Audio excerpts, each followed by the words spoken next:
Hi guys, it's Taylor, and welcome to my first book review, or my first video for YouTube. So, as a first review, I decided to start off with a highly popular book, and that book is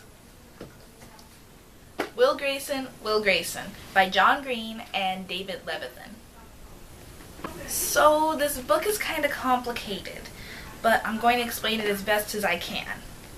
So, each of the authors, John Green and David Levithan, write from the perspective of one Will Grayson. Or each. One Will Grayson each. John Green's Will Grayson is featured in odd number chapters. And this Will Grayson is a pessimistic, straight kind of guy. He likes to fly under the radar. He doesn't like attention drawn to himself, which is hard because his best friend is this extremely flamboyant, extremely large gay guy named Tiny Cooper. And Tiny Cooper wants to put on an autobiographical musical about his life. So it's kind of hard for Will Grayson to get the kind of... He just wants...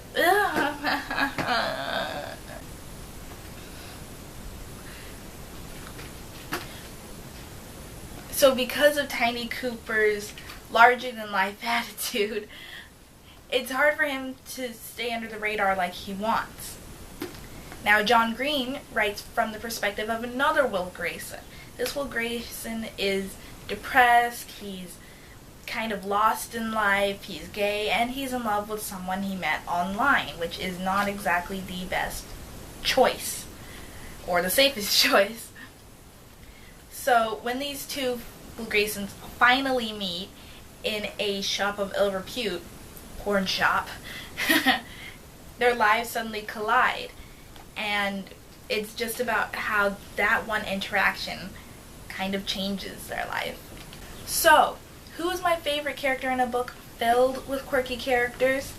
Well, it would have to be a very enthusiastic and very huge Tiny Cooper. Oh my gosh, I love this guy. He's just so flamboyant and extraordinary and optimistic and hopeful, and he just believes that everything happens for a reason and life will just work out somehow. And he's the best friend I want to have and the kind of person I want to be. He just had this way of making me smile whenever he was on page. Every time he talked about his musical, I was just like, this is a genius musical. I want to see it because it sounds both hilarious and entertaining. I mean, there's a scene in his musical when Oscar Wilde comes to him in a dream. That's hilarious. That's so funny. I would have to say Tiny Cooper is one of my favorite characters ever, just because of his personality and how he is and how I want to both be his friend and be like him. However, I did also really enjoy the other two Will Graysons. I thought that, it's so rare for me to like a protagonist, or the two protagonists in this case. It's so rare for me to do that because the story's focused on them and I get bored with the protagonist, so I start to look to secondary characters, and I always found secondary characters more interesting than protagonists in most cases. This is one of those few cases where I don't. I love the protagonists, I love the secondary characters, most of the secondary characters. There are a few that are... But in this case, I liked everyone. It's just that Tiny Cooper was my favorite. So, can I admit something?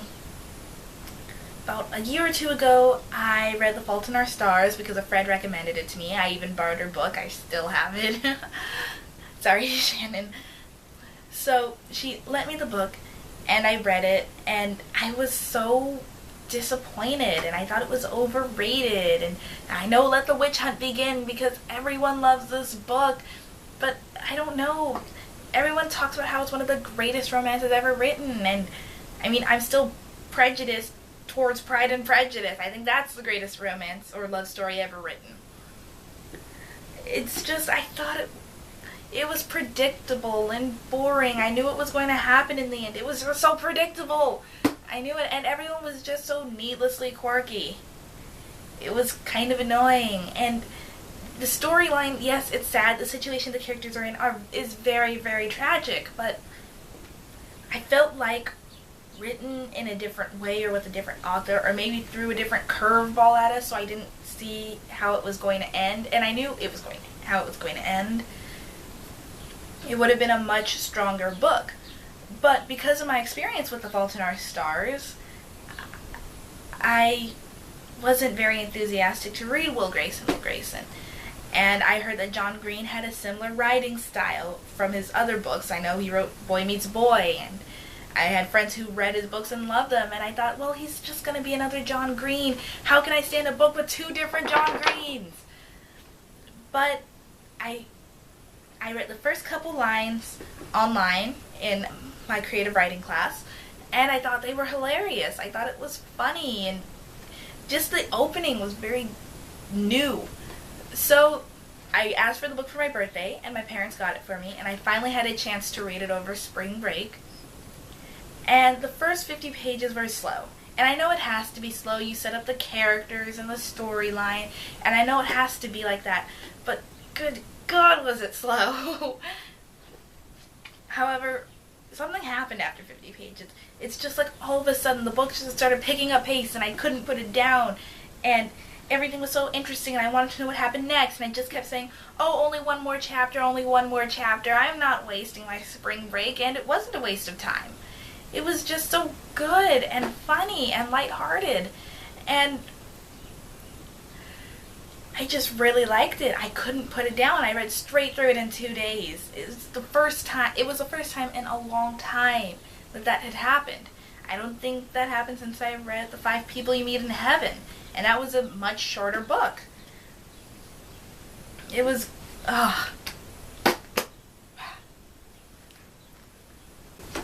something I've really enjoyed in this book, and that I thought was so new, is that you actually see a true, genuine, platonic friendship between a gay male and a straight male in high school. You don't see that a lot in real life or in literature, and it was so fresh and so new to see this. And what I liked is that Will Grayson knew that Tiny Cooper wasn't attracted to Will. Tiny Cooper wasn't attracted to Will. He even said, I'm not attracted to you. And Will was like, oh, okay, of course. And he stood up for Tiny, and he understood Tiny. And that was so new and so fresh, and I really like seeing that. So kudos to that. That was very interesting, and you actually made me shed a tear over their friendship. It's a very genuine friendship, and I like that a lot. All in all, I would say this is an excellent book, and I would give it 8.5. I would give it a score of 8.5 out of 10. The only reason I didn't receive a higher score was because the first 50 pages were kind of boring, and I know it's not the book's fault. You have to set up everyone and the characters and so on, but I don't know. I just didn't expect that. I don't know. Just the beginning was a little dull and hard to get through because the rest is so much better. Just get past the first 50 pages or so. And then the other problem I kind of had with the book was that I'm not sure this is how teenagers act or talk or think. Now, I'm not every teenager. I don't represent all the teenagers, and you could say that I'm a very sheltered teenager. I don't drink, I don't smoke, I don't party. My friends and I, we like to go out and watch movies or stay at home. We study a lot.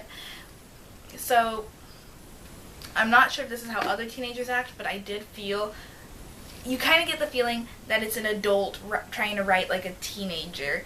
And so you know that it's an adult writing the book. So that was a bit of a hindrance, but it didn't ruin the book for me. It didn't ruin it at all. It's an amazing book. I definitely say give it a read. Just read it. So that's my first book review, and I'm so excited for more. Please remember to like, comment, and subscribe, and I will see you in the next review. Bye, guys!